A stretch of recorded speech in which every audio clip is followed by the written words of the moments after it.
dikusuk lah sama tukang kusuk. Sekira jam 5, datang lagi mama si Eman tadi. Kak, ini anakku ngeluh.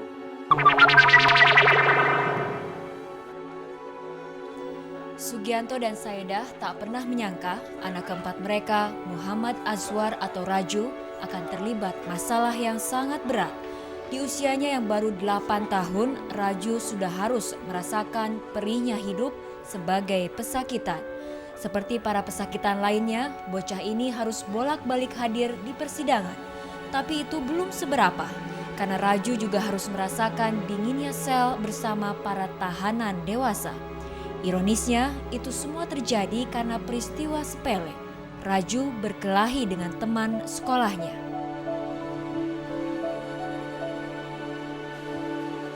Peristiwa yang menggegerkan dunia hukum di Indonesia ini berawal pada bulan Agustus tahun lalu.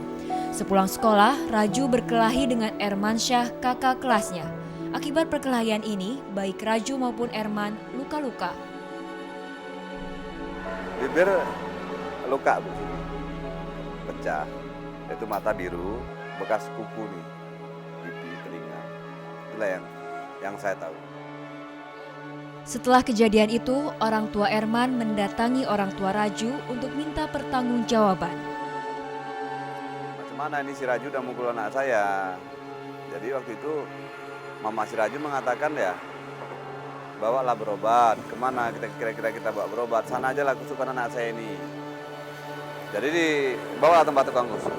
Kebetulan tukang kusuk itu bersebelahan rumahnya sama si Eman tadi. Ya udah itu dikusuk lah sama tukang kusuk. Sekira jam 5, datang lagi mama si Eman tadi. Kak, ini anakku ngeluh. Aku mau lah anakku dijarumkan katanya. Ya udah itu waktu itu kebetulan saya di rumah, saya pun bilang, udahlah jarumkan. Itu sekira jam setengah 6 atau jam 6 itulah sebelum maghrib itu datang dia. Ah, ini kwitansinya bang, saya bayar.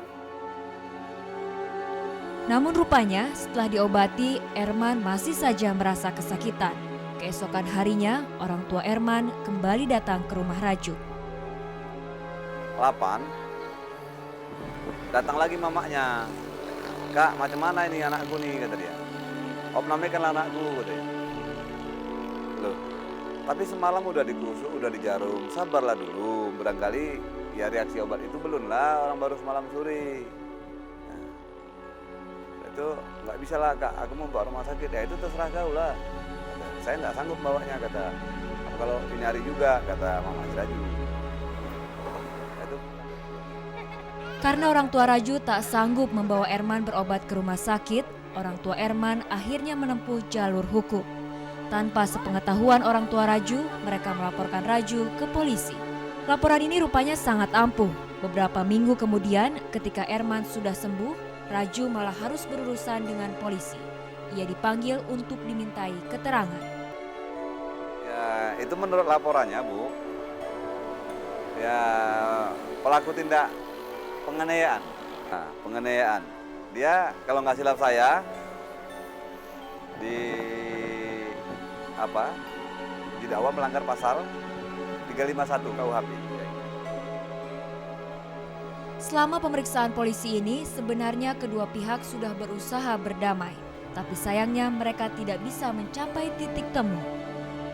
Kan, kalian maunya berdamai aja, ya saya mau berdamai. Nah, lantas dia menjumpai orang tua si Eman.